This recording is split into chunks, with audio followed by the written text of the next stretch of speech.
Adam's Question. Жалпы өзіңіз сурет өнеріне қандай құндылық деп қарайсыз?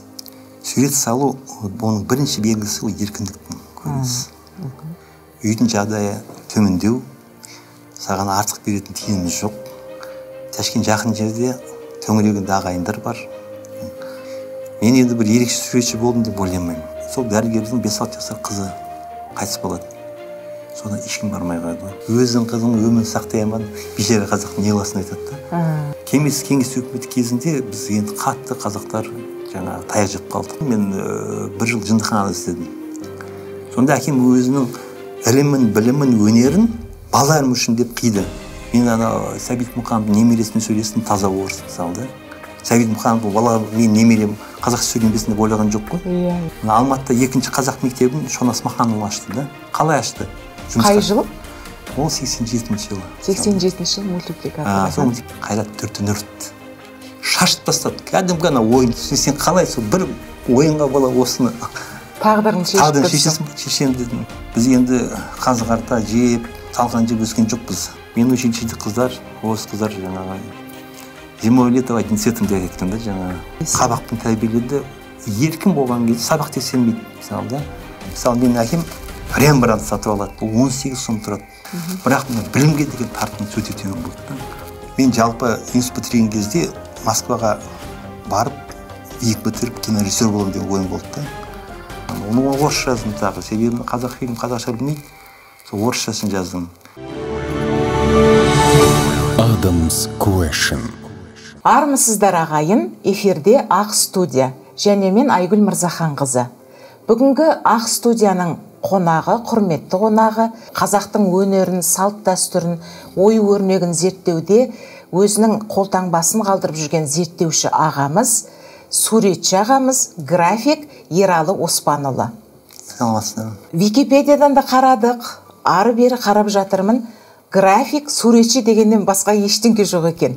Сіз неге еш одақтың мүшесі емессіз? Неге әлі күнге дейін осынша еңбек етіп жүріп бірде-бір атақ алмағансыз? Әлде бермеді ме? Енді атақ алу деген адам өзі сұрап ала ма? Мемлекет берсе енді аламыз ғой. Мына көпшілік білмейді. Академиктер бар ғой мысалы да. Академик болу, бір күн мен әкем Әсіқан Оспанұлы деген ғалым болған. Сол кісі қартайған пенсияда неден звондады, Түркістандағы Қазақ-Түрік университетін. Сөйтіп сізге академик бермекшіміз деген ойымыз бар деді да, еңбегіңіз мол деді.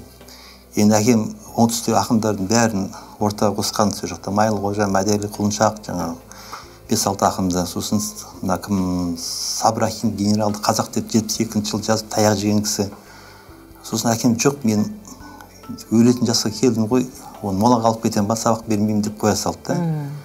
Сол отырған екен әкем айттым, беріп жатса алмайсыз ба деді. Беріп жатқан жоқ қой деді. Академикті алу үшін деді, мен өзім де тәртіп бойынша жазуым керек. Мына жылы тудым, мектеп бітірдім, университет, академия, басқасы жаңа бүкіл білімді сосын өмір бойы не жаздым, не зерттедім. Соны бәрін тәптіштеп, мақтанып, жаңағы бір том жазуым керек, сөйтіп ұсынам. Оны талдайтын берет бермейді деді жаңағы да. Сонда не мен өзім еңбек өзім жаздым, мақтанамын деді да. Беретін болса алсын да берсін деді. Сөйтіп қоя салды. Оның қызы кейін болды, менің қайнатам Фаткулин деген Фатих деген кісі болды. Ол да академик алды. Академик алды қартайғанында жұмыстан шықпайын деп.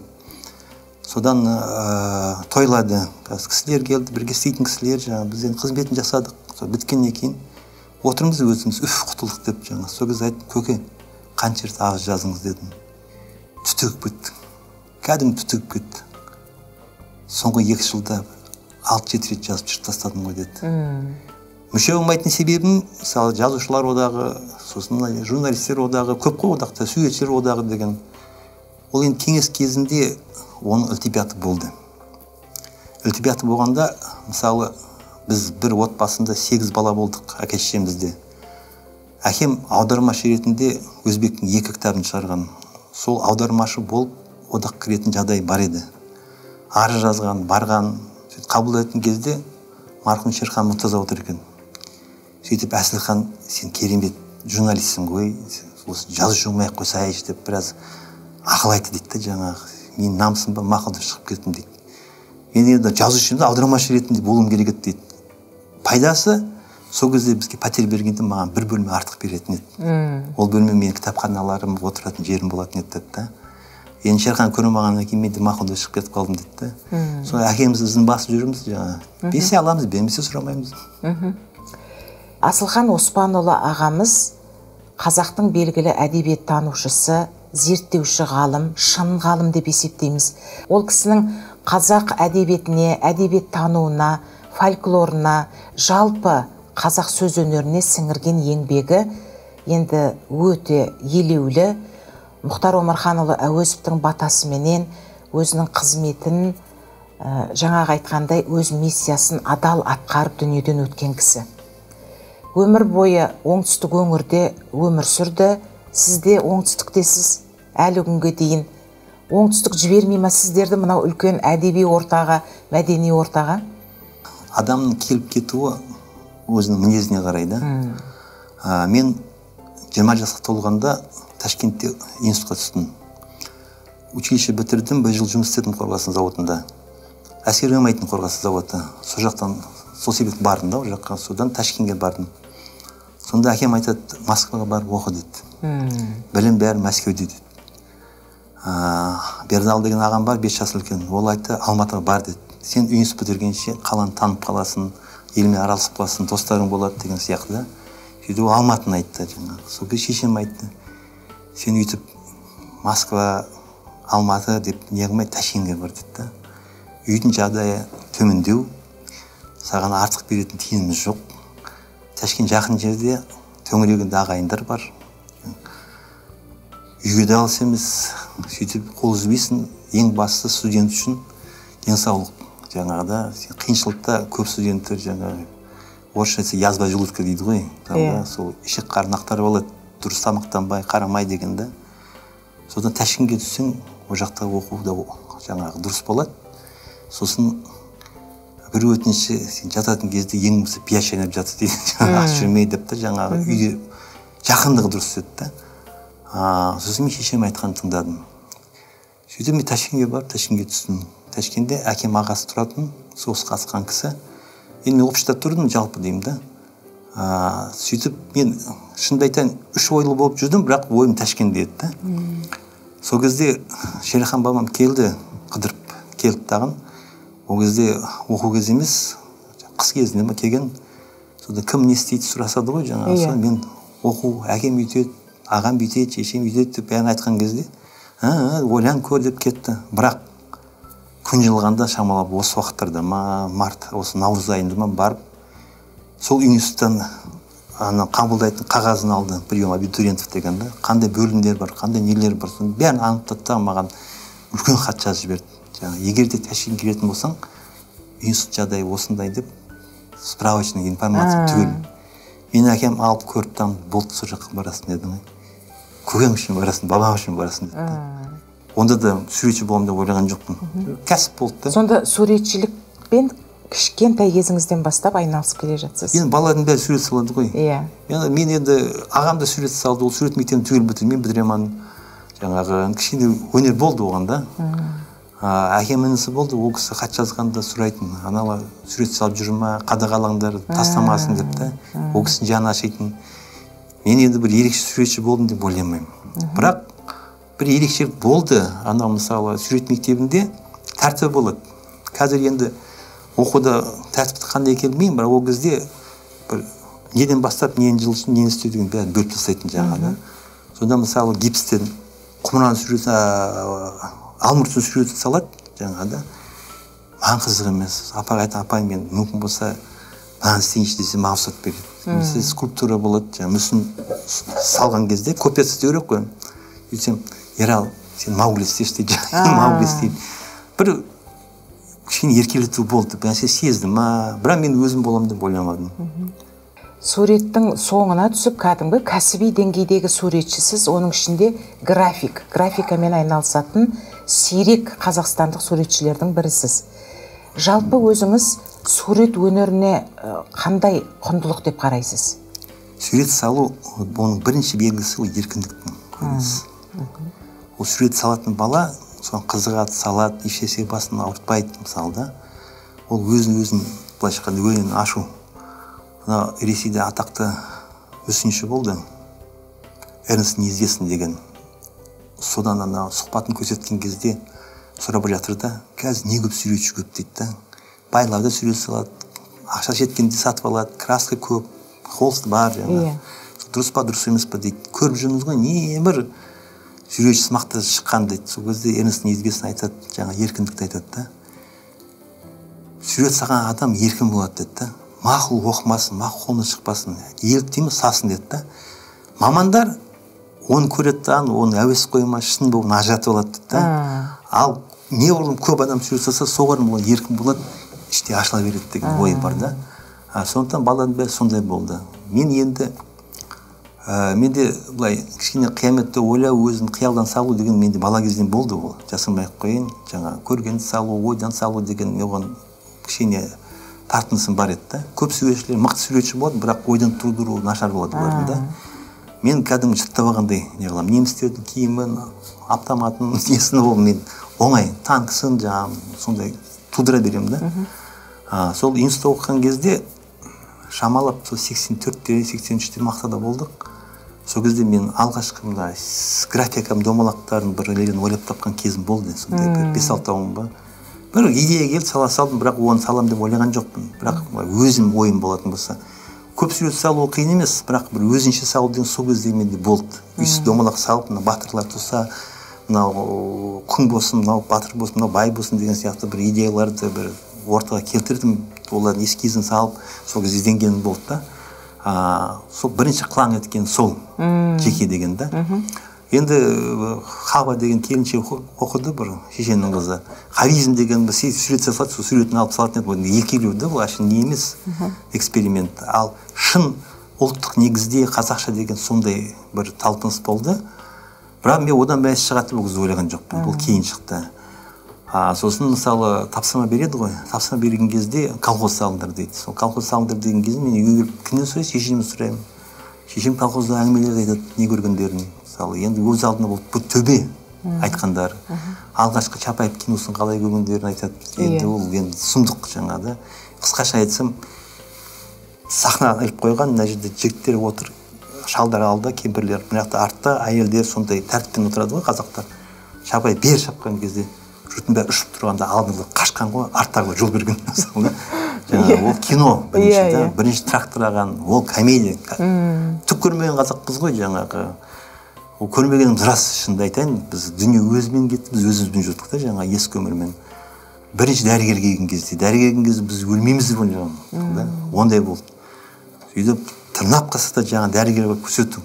Ана дәрігердің алдына адам сөнбейді дейді. Өзілге кесті дәрігер дейді. Сонда енді өлетін шығар, бірақ 1000 жыл жасап өлеміз деген ойда. Содан бір күні сол дәрігердің 5-6 жасар қызы қайтыс болады. Содан ешкім бармай қойды. Ол дәрігер мен нағашы ата мен тұрған. Ауылда орындар жоқ қой. 2 бөлім кепеге. Содан дәрігер өзі келеді. Сөйтсем мына ауырып қалды, басаны төсекте жатыр. Қатты ауырмай жатыр жаңағы. Нап келмесе, шырағым. Өзің қызың өмірін сақтай алмадың, бейшара қазақтың не қыласын айтады да. Оны көрген, мысалы сондай нәрсе айтқаннан кейін мен сол кезде соларды қағазға түсірдім, салдым, да. Бірақ ол маған бір өнер ретінде көрінген жоқ, маған теманы орындау ретінде бір қызықпен салған бәрін болды да. Сосын бітіргеннен кейін, шынымды айтайын, мен 1 жыл жындыханада істедім. Енді ол жетіскен емес. Шын айтсам, мен 27-ге сақып қалдым, әскерден қалу керек болды да. Әскерден құтылғаннан кейін мен мұғалімдікке бардым. 7 жыл сабақ бердім. 7 жыл балаларды үйреттім, фотография үйреттім, сурет, кескіндеме, май бояу деген солардың бәрін біраз үйреттім. Бірақ 91 жылы мемлекет ыдырады. Кеңес өкіметі бостандық беру керек еді. Жаңағыда бостандық беріп, халықтың жағдайын жасаса, бұлай жолды ашқанда да, бәрі дұрыс болар еді да. Үлкен мемлекет болсақ, жаңағыда ресурстың бәрі Россияда ғой. Кейін оқыған Россия ғана болды да. Оқыт деген Украинада не болғанын қазір көріп жатырмыз. Ол оқыған емес, байлыққа салынған бітіш елінде соғысып жатыр. Қазақтарға көп адам айтады, орыстар үйтті, орыстар бүйтті дейді. Шын мәнісінде революция болады. Революция болғаннан кейін біз енді осы 2 күн революцияны көрдік. Кейін ашаршылық болды. Сосын соғыс болды дегендей. Ол қазақ ашаршылықты көрді. Оны қазақты аштан қырамыз істеген жоқ қой, большевиктер. большевиктердің Ленин айтқаны бар, кухняда істейтін адам мемлекет билейді деген сөзі болды да. Сол тәрбиемен олар ойлады, көшіп жүрген қазақта ол орыстан бұрын қазақтың өзі отырықшы болсын дейді ғой, жаңа мәдениет өссін оқимыз деп та. Сол кезде өте көп мына Шолақ Бесенұлы дейді мысалы, содан ісі болды да. Соған қабаттасып қожаларды қудалай бастады. Қожа дегенде ол молдашылықты, дінді қудалау болды ғой. Қазақтың ішінде молданың бәрін пір болған қожалар болды да, жаңағы таяқ жедік былайша айтқанда. Сөйтіп келеңсіздер болды кеңес кезінде. Бірақ елдің есін жинағаннан кейін біз көтерілдік. Мысалы, қанша мектеп, институт, киностудия ашылды. Жаңа медицина саласы, қаншақтан қарасаң бізді көтерген Совет үкіметі. Совет үкіметі болмай біз өзімізбен көтереміз десек Ауғанстан болатын едік та.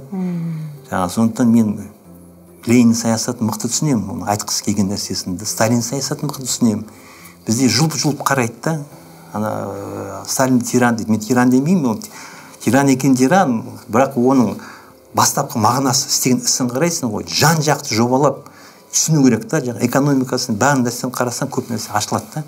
Кәдімгі. Сондықтан кеңес үкіметі кезінде біз енді қатты қазақтар жаңа таяқ жеп қалдық. Ал шын мәнісінде Алматыда қазақ мектебі біреу-ақ болды дейді. Менің әкем академияда қалды деген кезде қалмай Шымкентке қайтып кеткен. Сіз айтқан Шымкент дегеніңіз да. Өз еркімен Шымкентке барды. Сондағы ойды мен қалсам бір қазақ мектебі, сенде бәрін орысша өсетін едім деді. Сонда әкем өзінің ілімін, білімін, өнерін балаларым үшін деп қиды. Сол жақта Шымкентте отырды. Өзі айтатын қартайғанда, мен академияда қалсам, мен атын шығарады деді да. Мен ауданда болғаннан кейін, облыста болғаннан кейін мен шықпадым, дұрыс шықпадым деп айтатын да ол кісі.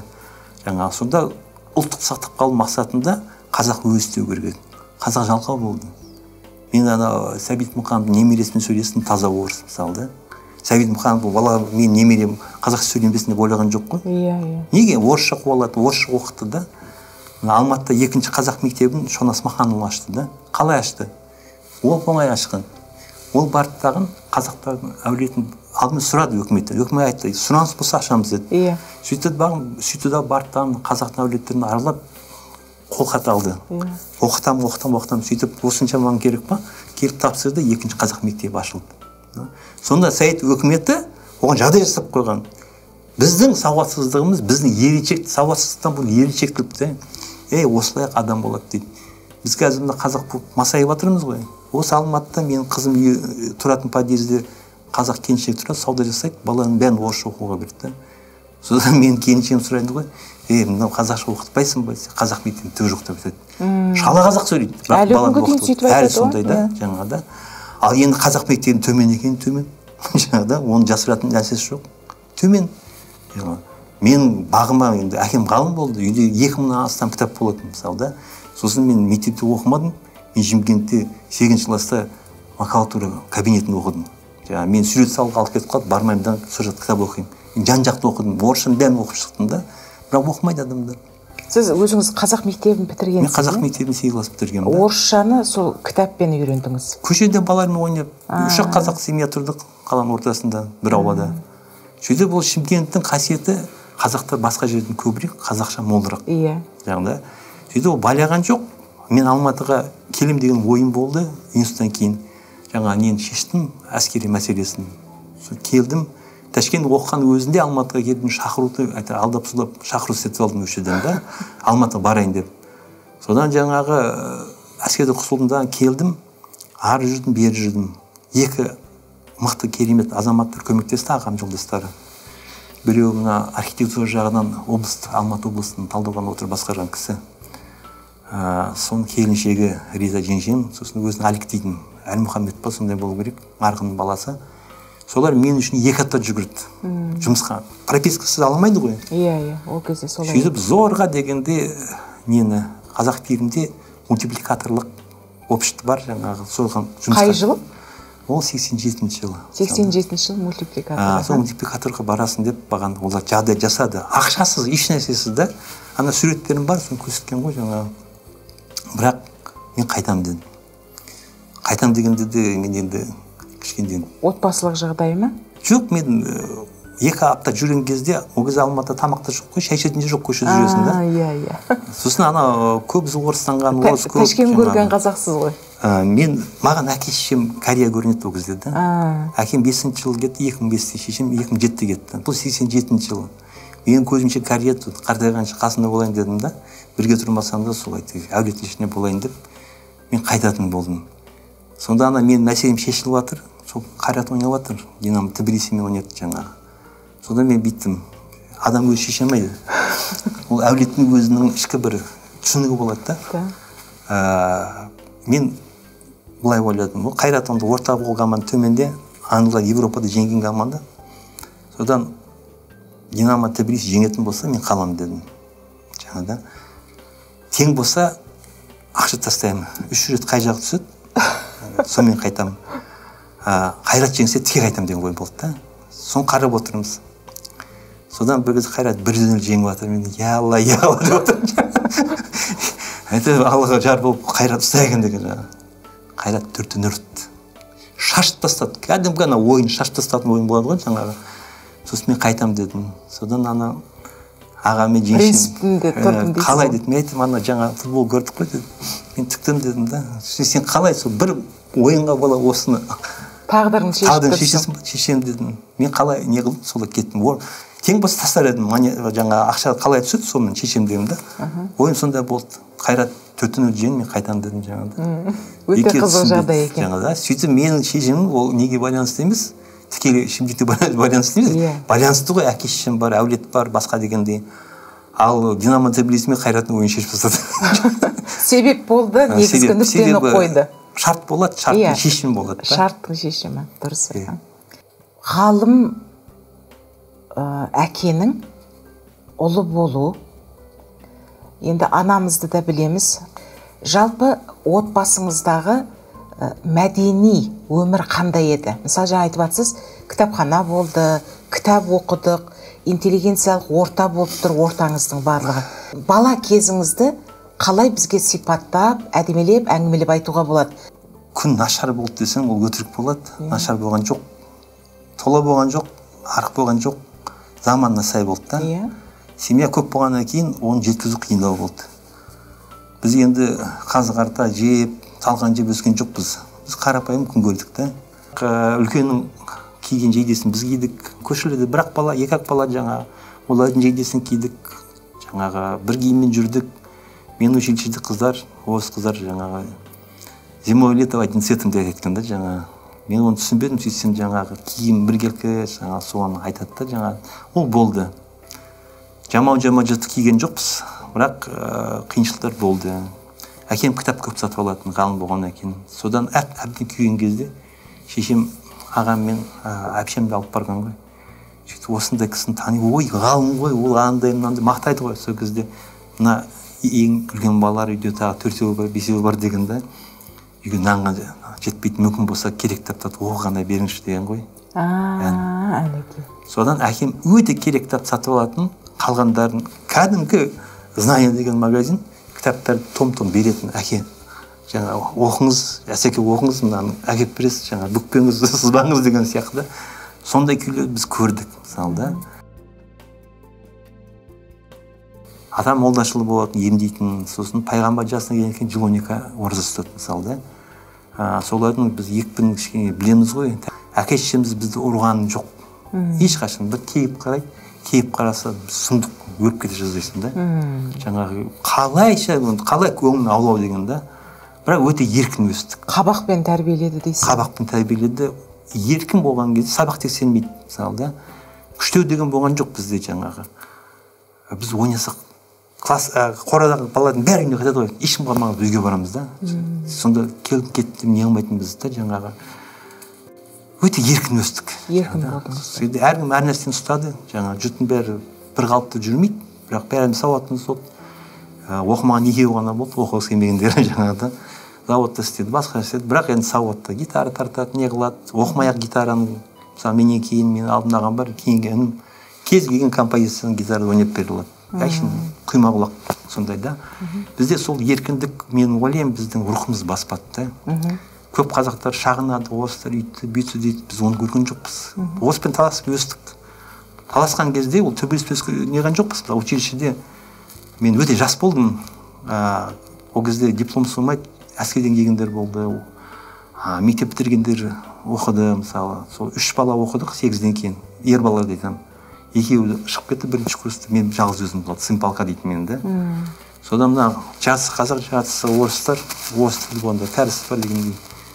Содан жаңа айтсамыз, орыс бәрі мен жалғыз қазақ, жаңағы бүкіл әлем тарихы ғой былайша айтқанда. Соны айтсамыз, өнер не жаңа. Артында 15 қазақ тұрады жаңа. Ой, Ерал дейді. Мен бұрылып жаңа әке деп жаңа боқтаймын ғой жаңа қазақша. Біреуің бір нәрсе қоссаңдар сен қоссамайды жаңа. Ауылда өскен, оқымаған сондайды жаңа. Мен болсам ана газет кітап оқығаннан кейін сауатым болды. Көп орысты бас алдым да. Талас бізде сол білім жағынан болды да. Ол кейін алдынан шықты. Мен училищеде 7 жыл сабақ берген кезде 30 сом стипендия алады балаларға. Сонда айтамын ғой, балалар деймін.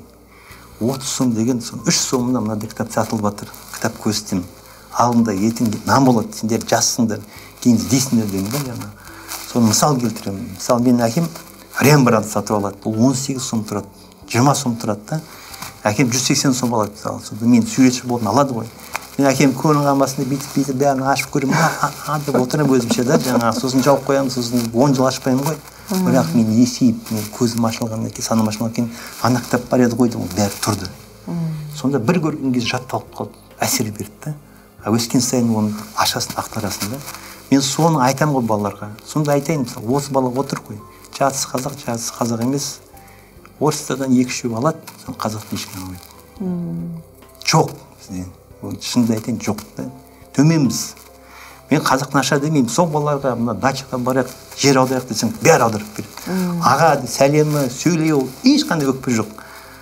Таза тәрбиеден аға кіші деген кезде жаңағы қыздарға қарауында өкпе жоқ қой ешқайсысынан да. Adam's Question. Бірақ білімге деген тартым өте төмен болды да. Жан таңыңа бір нәрсеге берілесің бе? Жаңа сол кезде Құдай саған жолыңды ашады. Тақым тартыс сол жекпе-жек. Себебі сен кімнің аты мықты болса, сол аты оны егереді таған шығарып жіберді, жеңген болады да. Жоқты бар қылдым да. Көп нәрсені әрине оны көбін мен елден жинап алдым да. Жан таңыңа бір нәрсеге берілесің бе? Жаңа сол кезде Құдай саған жолыңды ашады. Онан кейін қазақтың тілі өте бай. Сөйтсең оны мамлюктер шығарған. Мамлюктер болсын қыпшақтар. Орыстың архивінде kunstkamерада сақталып қалған.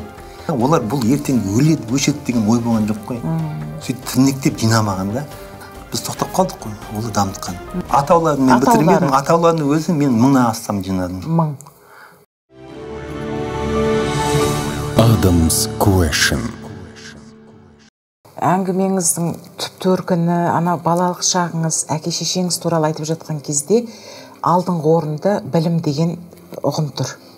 Өстіңіз, оқыдыңыз, тәрбие де білім, көргеніңіз де білім, оқығаныңыз да білім.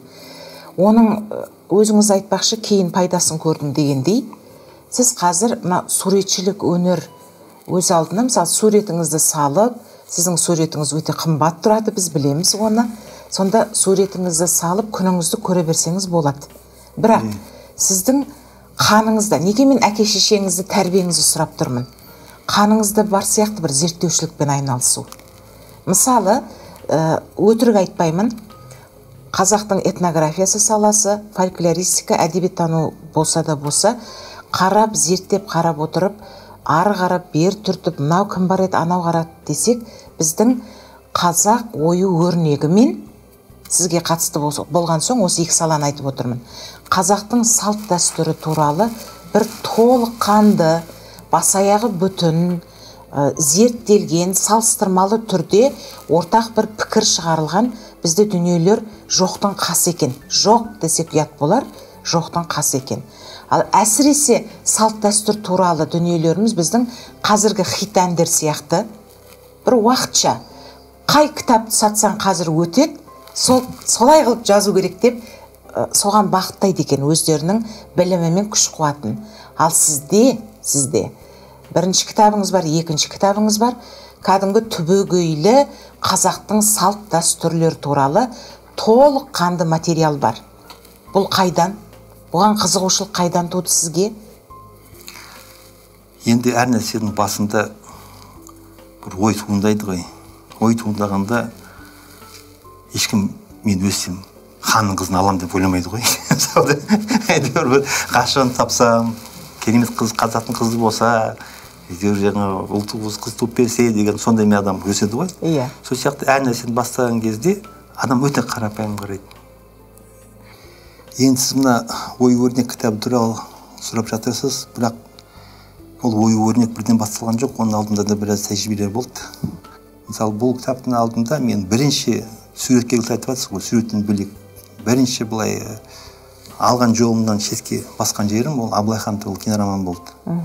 Оның себебі көшпенділерден кино шықты ғой. Абылай деген кезде менде Абылай туралы ойларым бар еді.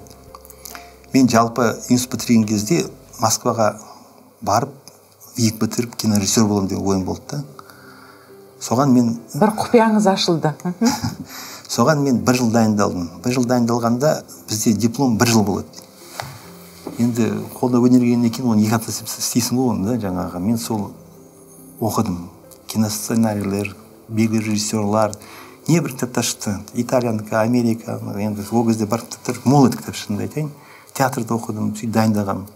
Баратын кезде әкемнен айттым әкеме, әке осыны бітірдім, рұқсат берсеңіз Москваға барып кинорежиссер болсам деп, енді Қыз-Жібек сияқты бір кино түсірейін деген ойын айтамын ғой жаңа. Енді біздің әулетіміздің адам заманнан келе жатқан өзінің бір дәстүрі бар. Ақыл сұраған адам ешқандай ақыл айтпаймыз. Бізде мысал айтады, ертегі айтады, бір өмірде болған оқиға айтады да жаңағы. Сол оқиға қарап сен шешімді өзің қабылдайсың. Сонда жаңа әкем бармайсың десе, ертең алда жалда мен өкініп қаламын деген ой болады. Бар десе, үйдің жағдайы жоқ, мен институт бітіріп жатырмын жаңа.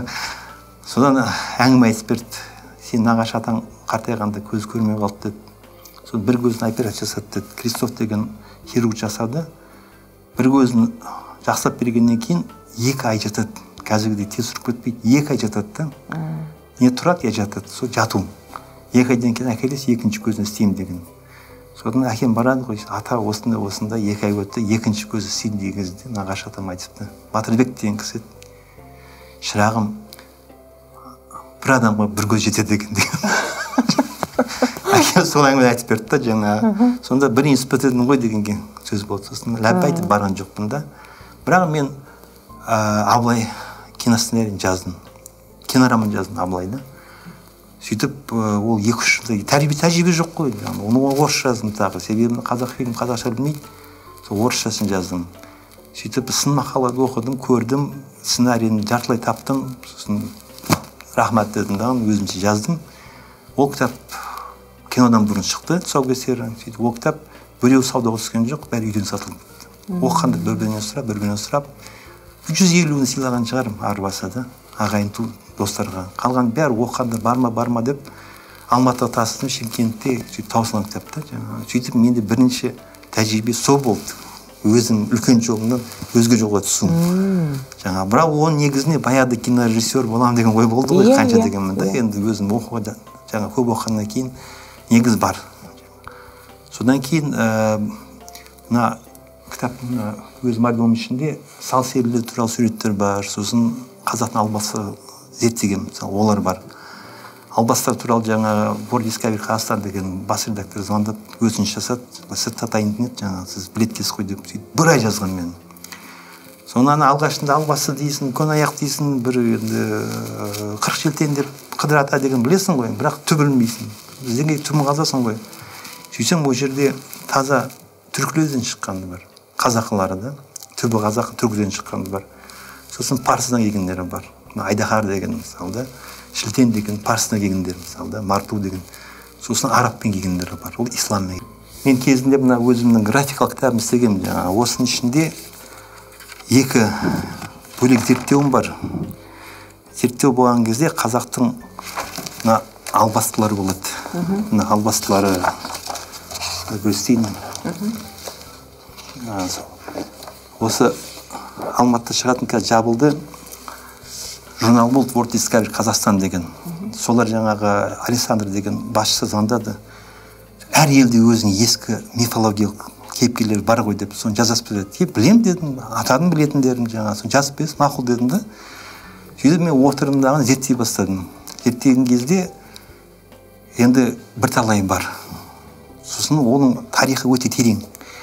Оның ішінде бірінші саласы ол түркілерден келген, түркіден қазаққа ауғандары, атам заманынан таза түркілік ұғымнан ауысып келгендер. Ол албасты, ең атақтысы. Сосын көн аяқ дейді, шим бұрын дейді, аттарын өздері айтып жатыр да. Мысалы, одан кейін парсылар деген бар. Парсылардан айдахар деген, қырықшілтен дейді, марту деген парсылардікі. Бірақ біз қатар өскенбіз, аралас болды қоғам, содан соларды алғанбыз. Марту деген өзі албастының олаш атау. Содан кейін үшінші келгені ол арабтармен келген, исламмен келгендер. Шайтан, Монтана, сосын Ибіліс, Жәбірәйіл деген солай барлығы олар мифологиялық қазақ түсінде барлығы бар. Сосын мен алдымен әрқайсысын бөлек зерттедім, кейін олар топтама жіктеп салдым да. Сөйтіп ол өз алдына біз қазақтың ғалымдары ерінеді ғой, бір диплом жатыр былай айтқанда академиялық та. Он мысалы Сейіт Қасқабасов деген ғалым бар. Сол кісінің мысалы ол туралы сипаттамасы бар да, бірақ ашылмаған. Сөйтіп мен талай ертегі жинадым. Мен шынымды айтайын, ол кітап істелінді, бітпей қалды. Сол суреттермен 3 тілде істегем. Майда шүйдесі қалды. Өзіңізде бар ғой ол материал? Ол макет, осында макет жатыр, бітпей қалған. Ол бітпегенде былай ғой, кейбір қазақша, кейбір орысша текстер бар ғой, соны бері аудару керек. Сөйтіп ағылшысын дайындау керек та. Сол қалып қалды да. Сөйтіп біраз былайша айтқанда зерттеуге мен аяқ табан тіреген сол болды. Сосын Салсерледі ағам Бердал зерттеген, мысалы да. Мен қолыма ілінсе, мен оны берген. Мен 99%-ын өзіне қалды ғой. Мен солардың көркемдегім. Осының ішінде ол да бар, мысалы да. Информация өте аз. Бірақ аз болғанмен саталған өзінде бір календар шығады. Сонда менің ойым календар жасау болды да. Мынау календар шықты, дайын. Салсерлер календар шықты. Календар ол маған ақша береді. Ол кезде бағасы $2000 гонорар берді да, рұқсат үшін. Содан маған ой келді, қазақтың салт дәстүрлерін сасам. 12 дәстүр ойнап шығады ғой деп жаңағы. Сөйтіп бір Ұлан Жәкеев деген досым бар. Шымкенттің жігіті жаңа. Сол маған келесіп қалған кезде айтты, қазақтың театрал костюмдарын сап берші деді жаңа. Самайым дедім де. Саған керек болса салып берейін, салт дәстүрлердің ойы қалымен саласын, түрлісі болмайды деп не қалды да. Сосын айттым, шырағым дедім, маған аванс бермей-ақ қой. Мен өзім есік жасаймын, ұнаса аласың, ұнамаса алмайсың дедім. Маған байшыққанда екі нәрсені ұстап қалу. Суреттерді сатып беру, календар шығару. Енді заманына қарай айланып боласың ғой жаңа. Сөйтіп мен сол 12-сін салам деп едім, 25-сін салдым ескіздерін. Анау да қызық, мынау да қызық та жаңағы. Ол кезде ойым үйленумен, балалық шақпен үйлену болды да. Себебі үйленгеннен кейін бала туады деген өмір айналмасы қайттан басталады да. Сол көзқарас болды. Сөйтіп мен көрсеттім, ол жабысты. Мынаған толтыра аласың ба деді, кітап істейікші деді. Календар жайына қалды. Сөйтіп кітап деп мен 40-қа жеткіздім. Оның 15-і балалық шаққа қатысты тойлар, томалақтар. Сосын үйленуге қатысты ырым-жырымдар мен тойлар. Сөйтіп сол кітап істеген, ол шықты, ол шашылды, таралды, кетті деген. Кейін ол қоймағаннан кейін артынан мен күнделікті өмірдегі нәрселер айтқан ғой жаңағы. Наурызы бар, мүшел санауы бар, мал сату бар, әрқайсының өзінің ырым-жырымдары болады. Жаңағы қоймады ол. Мен айттым, шаршадым, демалайын дедім. 1-2 демалғаннан кейін, жылдан кейін адам тынығатта. Сөйтіп мен 90 қылып оны күнделік өмір қылып оны кеңейттім. Қазір ол 110 болды. Сонда сіз суретін саласыз, сурет саламын, зерттемесін жазасыз қасына? Бірінші кіріспесі, қалай істедім, қалай таптым, қай жерден шатысып кетті, қай жерден ұмытылып кетті. Мысалы, қазір көкпар дегенде алдында жекпе-жек деп шығады екеуі. Сөйтіп анау тақыға неге шеңберді ішіне не қылып, кім итеріп шығарады деген да, ол жекпе-жек емес ол. Жекпе-жегі тақым тартыс деген болған да. Тақым тартыс ол екі көкпаршы шығады, сөйтіп жаңағы серкен екі басын қысып алады. Мықтап ұстаған кезде тағы екі жігіттен қосылады. Біреу тартады, екінші қамшылайды. Сөйтіп 3 адам қатысады да. Сөйтіп екеуі аттың үстіне тақым басып, күшін салып отырады. Қарма-қарсы аңлы шыбықтайды, тартады, атты зорлайды былай айтқанда да. Соны кімнің қолында кетсе сол жеңеді да. Тақым тартыс сол жекпе-жек. Себебі сен көкпар тартасың ғой. ана жерде қазір шығатын тартыс деген ат итеріс. Кімнің аты мықты болса, сол аты оны егереді даған шығарып жібереді, жеңген болады да. Ол басқаша. Ол басқа дәстүр. Басқа дәстүр жаңағы. Мен соны ол кісі 93 жасында қайтыс болды. Қырықсадақ қожадан шыққан азамат еді, Әдіхам Шілдерханов деген Панфилович еді, Шымкентте, соңғы Панфилович. Сол кісі бір үйде жиында ма айтқан есінде сол әңгімені да Орақ деген көкбасшының әңгімесі айтқан кезде осы есімде қалған. Соны өзім жазғанша жаздым, бардым. Әкем дос еді, жаңа сөйтіп айтып беріңізші десем, жаңа мен жазғаным үштен бір бөлігі бар шығар жаңа. Соны майын тамызып айтып берді ғой, соны түгел түсіндім да. Ол көзімен көрген кісі. Тақым татысты, оңтүстік көкпар болды ғой жаңа. Оны толықтырдым. Сосын мына бала отыра бастаған кезде бір той жасайды, бала еңбектей бастайды, бір той жасайды, бала жүре бастайды, бір той, сөйлеген бір той, жаңа әрқайсысының аттары бар жаңағы. Содан тілашарды мектепке барғанда, сауатын ашқанда дейді. Мен ішінде сезім болды, ол мүмкін емес деген да. Себебі тіл ашу деген ол адам 2,5-3 жаста сөйлей бастайды, тіл ашылады да. Ана сана ашылады. Мектепке сананы ашу. Әріп үйретіп, қосып, жаңа сөзден сөйлемнен жаңа абзац кете береді ары қарай. Соған сенбей жүрдім. Сөз іздестірдім, шықпады. Ел тозып кетті ғой, тозған кезде жаңарып кетті да, қартайғанда тозып кетіп қалды мысалы. Сұрайды адам болмады, жаңа әке-шешем жоқ. Әдемі екен, қартайғандар тозып кетіп қалды, жаңалар. Ескіні ұмытпайды олар. Ұмытпайды емес, сақтамайды да жаңа, бірен-саран болмаса. Содан әкемнің кітаптарын іздеп мұғалім келді, бір қоңырат кісі келді. Телефонды тауып, мастерскойға келді, мастерской кітаптар беріп атын. Ана суретте жатқан, көрді, соны сұрап едім. Тілашар ол емес қой. Тілашар дейді, адам сөйлей бастаған кезде жасайды деді. Мен өзім көрдім деді. Ана қай баланың тілі бітереді, жаңа сөйлеймайды ғой, іркіледі да жаңағы. Кештеу шығады дейді тілі. Соған дейді жаңағы мал сойып, оны пісіріп, жаңағы ана батасын береді дейді да. Сонда жаңа қарапайым сөздер ата, апа деген сияқты сөздер айтады деді да. Жаңа сөйтіп батасын бергеннен кейін сөйлеп кетеді деген ырым деді. Мен соны көрдім деді. Содан сөйлескен кезде мен өзім ұққаным бұрын қазақта түгел жасаған да. Той аз ғой қазақта. Ең көпшілік қазақ қой тойдан. Сонда жаңағы кезек-кезегімен тілашарда той болып тұр да жаңағы. Содан мен түсіндім, мектепке барған жоқ қазақ. Иә. Медресе деген ол медресе барған жоқ қазақ.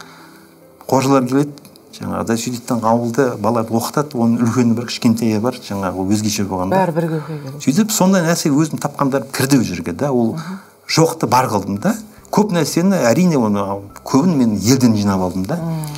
Жинаған ішінде де шатас кеткендері бар. Мысалы анау кілем көтерер деген бар. Кілем көтерер деген кезде ана қызды жаңа көтеріп ағытуға апарады деген кезде жаңа соны айтады ғой. Мен бір жерде оқығам, ол қыз кететін кезде шығарып салған кезде жеңгелер кілемге апарады да. Соны жаздым. Содан мен этнограф ғалымдар маған тиісті таныстарым ғой, жаңа ерекен дұрыс емес деді. Кілем көтеріп дұрыс жазбадыңыз дейді. Мен шатасу мүмкін емес деймін да. Мен өзі сүйендім ғой дедім. Сөйтіп жаңа кітаптардың тізімі бар, қарадым да, ішінде жаңа қазақ ат ойындары деген кітап бар.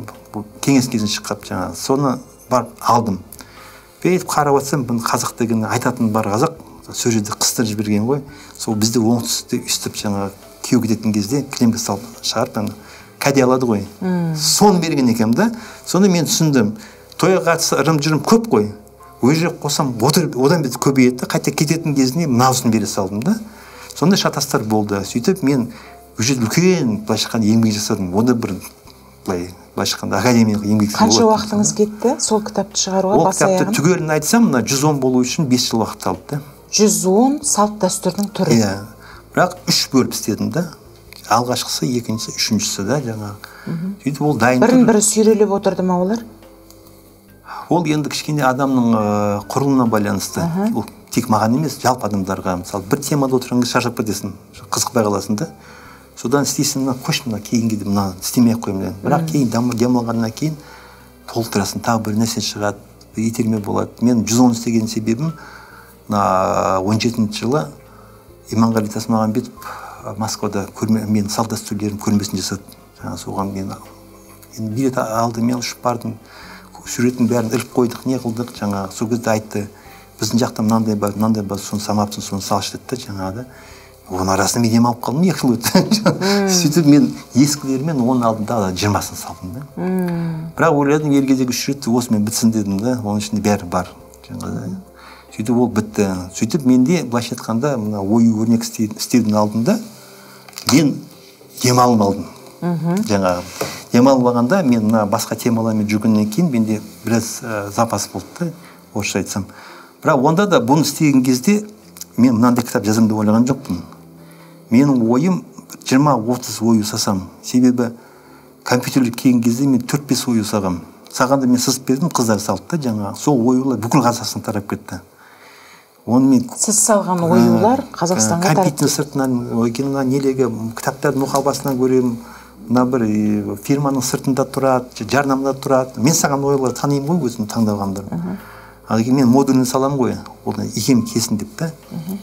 Содан ойладым, талай әсіресе орыс дизайнерлер елге әдем бірақ жоқ дейді да жаңағы. Содан мен бір 20-30-ын сасам, сөйтіп жаңағыдай балама біреуге берсем тарап кете береді да. Сондай оймен мынаны бастағам. Енді әкемде біраз кітап болды. Әсіресе мына қазақ қолөнері деген 60-шы жылдарда шыққан Садық Қасимановтың керемет кітабы болды. Соны алдым. Сосын өзім жинағандарымды Мұхановтың кітабы бар. Сәбит Мұханов баласы. Баласының кітабы болды қолымда, Мұрат Мұхановтың. Сосын Жәнібектің кітабы болды. Арғынбайдың кітабы болды. Біраз болды. Бірақ ол жерде қазақтың ою өрнектері нақты айтылмайды. Мысалы, ең көп айтқан Садық Қасиманов кейбіреуінің тарихын айтқан, түрін айтқан. Сөйтіп зеттаған, сол сияқты кете береді дейді. Қолөнердің ішіне бір бөлімі ғана бөлінген да соған. Сол түрту-түртумен жазылған екен да. Сосын қате көп болды. Садық Қасимановтың кітабында қателер бар. Оның кінәсі сол макетін сызып береді ғой былай, басасын деп. Сонда қойылған аттарына қарап, редакторлар шатасқан да. Сонда қателер кетіп қалған. Редакторлық қателік. Ол теріп-термешілердің. Ол кезде қазірде мен үйде бәрін істедім, мысалы, отырып, олар сияқты істемейді ғой, кіремейді ғой. Қартайған болды, өзі тағы Алматыда емес, Семейде болды ма деген сияқты да. Сондай нәрселер болды. Содан мен таңдап қарасам, шындап келгенде қазақтың ою зерттелмеген екен. Зерттелген көп, мысалы, казахский орнамент деген Ибраева деген Клара, Гаухар дейді, Клара дейді, Ибраева дейді. Соның жаңағы кітабы бар, түгел. Осындай кітапты оқыған кезде түк жоқ та. Түк жоқ дегенім ғылыми тұрғыдан өте көп. Бірақ оны жасаған автор, мына аты ою. Ою деген мына бір элемент. Осы элементтер ою болады. Ал бұлардан құралатын заттар, мысалы, мына жерде ортаға түсетін композициялар, мысалы, мына жерде көрсетейін, анық болу үшін. Мынау іште тұрған ою. Мынау ою. Мыналардың барлығы өрнек болады. Құрандының барлығы өрнектер. Ал өрнектер оюлардан құралады. Солақ. Ой өрнек дейтін қазақтығы екеуін қосқан сөз. Орыстарда да узор дейді, орнамент дейді. Сол сияқты қай елді қарасаң, олар жаңағы түбірі мен туындысын бөліп айтады. Содан әні қарадым, бері қарадым, өткен қарным ашты. Біз жоқ екен деп. Бірақ мынандай үлкен кітап болады деген ой болған жоқ. Мен ойладым, бір кітапша істей салайын деген ой болды.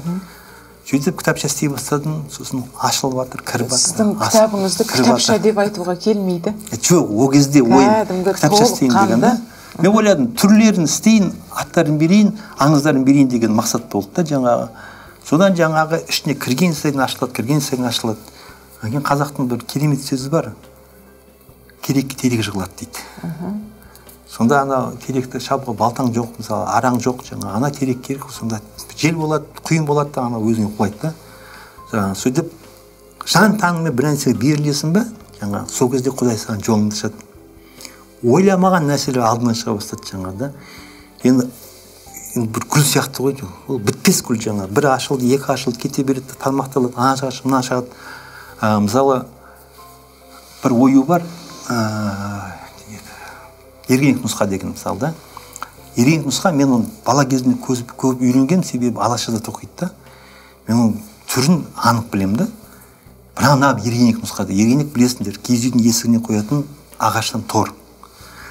Көбінесе біреу болады, екеуден жасайды да. Сосын адамдар жиі көшкеннен кейін оны орнатпайдыған қоя салады дейді. Тігінен қоя салады, мал кірмесін, ит кірмесін деген мақсатпен да. Нағып ергенек анау нағып деймін да. Анау болса кәдімгі киіз үй сияқты да. Есік бітелген сияқты тұрды. Сосын анықтан кезде мен көзім жетті ғой. Сонда қазақ істеген кезде киіз үйдің аған есігі мына бітеп тұрған ерегенек та. Сонда олар бит аудараттаған жаңағы бір ауыл болып шығады. Сонда алашада ауыл деген сөздер ғой, көбейсін деген сөздер. Мысалы, сөйтіп кейбір оюлардың түбіне шейін барасында, кейбіреулер оңай ашылады, кейбіреулер ауыр ашылады. Онан кейін қазақтың тілі өте бай. Енді бүгінгі тіл бай деп айта алмаймын, бүгінгі тіл қазір тозып бара жатыр. Оны тозатын себебі мына қазақ күнделікті өмірден көшпенділіктен қалды ғой, табиғаттан ажырады. Мысалы, мына түріктер қазақтарда осынша аттың атауы бар деп мақтанады ғой. Ол аттың атауы қазір қалып бара жатыр. Менің балаларым білмейді, мына отырған жігіттер білмейді, сіз білмейсіз, мысалы да. Бастапқы Байтал, Бие, Құнан деген бір 10-15-ні арбасы бұласа, олар 50-ден астам ғой, мысалы. Біз оны ажыратпаймыз, себебі өмірден қалғаннан кейін ұмытылады да. Ал мына ою қараған кезде соның бәрі ашылады. Сөйтіп оюларының аттары болған кезде атауының өзі қазақтың тілінің байлығын көрсетеді. Иә. 3 теңге, 5 теңге, 4 теңге деген. 4 теңге десең адам ақшаны ойлайды ғой, ол ойдың аты. Немесе ирек деген бар. Ирек деген адам өмірі аңызда айтылады. Қайсымовтың жазғанда адам өмірі тіке жүрмейді, өйтіп жүреді деген. Төмен, жоғары, төмен деген сияқты адам ирелеңдеп жүреді деп. Сол. Ал енді бір ойды қарасам, жаңағы мына талқы деген бар да. Жүн теріні сонымен езіп жұмсартады да. Талқы, о да жаңағы ирек түсінбеймін. Сосын маған түсіндік келді. Сөйтсем, мынау аққа қарамен салынған ирек екен да. Ал бұл форманың ішінде саққан ағы, прорез дейді ме орысша, тесігі. Ана талқын айтады екен ғой, сыртын айтады да. Ана тек жаңа ойылған жерін ғана айтып тұрған жоқ, форманы айтып отыр да. Соған миың жетеді ғой, қазбалайсың. Кәдімгі мына картаның бәрі ойнаймыз ғой, карта мысалы. Қарға, шыбын, қиық, сосын не дейді анау, табан мысалы да. Соның барлығы қазақтың оюлаған аттары. Орыстар келді, орыстар келгеннен кейін карта келді. Оны қазақта үйренді. Үйренген кезде трефи, дама, балет деген ол миға артпайды ғой олардың жаңағыда. Марксын ойлады аттан бере салған ғой. Оюлардың аттары. Мен енді картаны өзін іздеймін мысалы да. Маған тарих қызық қой. Сөйтсем оны мамлюктер шығарған. Мамлюктер болса қыпшақтар. Сөйтіп үйлесінде шығады да жаңағы бір сабақтастық бола ма жаңағы. Оны да келтірдім. Бір жібін ұстаған соң ары қарай кете бересіз. Ашылады. Сосын мысалы Садық Қасимов жазған Шимай деген аттан жазаттан сипатын береді. Шимай деген ирелеңді жаңағы жіптен құрастырады дейді да. Былай қарасаң, сен ирек дейді да. 2-3 метр бері тұрсаң дейді да. Сен тікбұрыш, үшбұрыш, дөңгелек, жаңағы табақ дейді ғой, соның бәрі шығады дейді да. Сонда сен істеген кезде сен иретіп істей бересің. Системасы жоқ оның. Бірақ сенің ойыңда осының арқасында сен аны шығару деген бар да. Мен оқып таң қалдым. Жоқ көрген жоқпын да. Сөйтсем 1910 жылы ма жаңағы Шенников деген кісі Ремге суреттер түсірген қазақтың кілемдерін. Соның біреуінде жаңағы Шимай кілем тұр ғой суреті. Кілемде. Орыстың архивінде Кунсткамерада сақталып қалған сол сурет. Сипаттамасы орысша айтсақ один к одному. Содан мен ананы орыстың архивімен қазақтың бір шалдың түртіп кеткен жазбасымен сол орынды келтірдім да. Сол жаңа керек-керегі жығылады деп, олай да ашылады, бұлай да ашылады. Қазір сізде оюдың деп айтайық бірінші, қанша үлгісі бар? Мінекей топтап көрсетіп қойғансыз ғой кітабыңызда. Ең алғашында мен қай кітапта бар, жаңа көшіребеудің аттарында ең көбі Садық Қасимовта 199 дегенді санадым. Ол жазбаған, мен санаған кезде. Иә. Сөйтіп беткен сол сияқты кете береді деген. Кете береді, тағысын тағы. Тағысын тағы да. Ол қай жерге баратын ол білген. Ол кезде кемпір шалдар, кариялар бәрі көп болды ғой. Иә. Оны білген, жұрт білетін көрінген да. Олар бұл ертең өледі, өшеді деген ой болған жоқ қой. Сөйтіп тірнектеп жинамаған да. Былай әшін сызасыған кейбірін бәрін ортаға салмаған да. Ең көп ойды мен Қытайдан таптым. Қытайда Қытай қазақтарынан. Қытай қазақтары ғой. Біз Қытай дегенде қазақтарын айтамыз ғой. Біз ана ляо дегенді ойламаймыз ғой жаңағы. Сол Қытайда қазақтар, олар мына 85-80 жылдардың аяғына шейін ескіше ұстап келді. Қазір оларды бұзылып жатыр. бұзылғанда ол әдейі бұзылып жатқан жоқ. Өнер деген ол еліктегіш болады. Ол мына қазақтікі, мына қытайдікі, мына орыстікі деп ойламайды. Ол әсер келді ма істей береді да. Одан кейін әдемі жіп келді ма соны істей салады. Әдемі мата келді ма оны мысалы сөйтіп ол араластыра береді да. Олар система жоқ ешқандай. Сөйтіп оларды жаңағы олар бұзып жатыр деп өкпелеудің ешқандай реті жоқ та. Бірақ қытайлықтарда мен байқаған біріншіден олар қазақы ойын салдың өзінің тәртібі болады да. Тәртібі. Сол тәртібін бұзбағанды дамытқан олар. Біз тоқтап қалдық қой, олар дамытқан. Біз соғыстың алдында бітеді, содан кейін біз тек қайталауымыз жүрді да. Олар дамытқан оны. Соғыстың алдында бітеді деп ойлайсыз да бізде? Ашаршылықтың алдында біткен ғой, даже ашаршылық болмай біткен, себебі өмір системасы өзгерді ғой. Отыршылық деген ол малдан бөлінесің. Сосын колхоз болды, совхоз болды, тірлік болады, басқа болады. Адам жүрген сайын бәрін майдалай береді да. Мысалы, бізде ең ұзақ сақтағандар мына ғой Қызылорда болды, далалы жері, құм жері. Маңғыстау жақ құм жері болды, сосын мына Шығыс Қазақстан болды да. Мысалы, мына орталықтың бәрі өліп қалды. Система кіріп кетті. Заманауи болып кеттік та біздер. А олар жаңа істеді. Біз аяғын ілдік. Мен текемет тептім, сосын үйде 2 рет кілем тоқыт шешем, жинап тоқытты да, мысалы. Ол Шымкентте ескі қалада өскендерден ол кезде мысалы 70-ші жылдарда 2-3 жыл істеген шығармын да. Сондықтан ол өледі. Қазір бәрі өлді десе болады, қазір тек мына шеберлер істейді ғой, қайталайды, жаңа терең бойламайды деген сияқты. Қытайда ол болды. Сөйтіп олар көп нәрсені дамытқан. Күміс ою деген бар, күміс ою деген жалпы атауы мына күмісті темірден жасайды. Темір тат басады.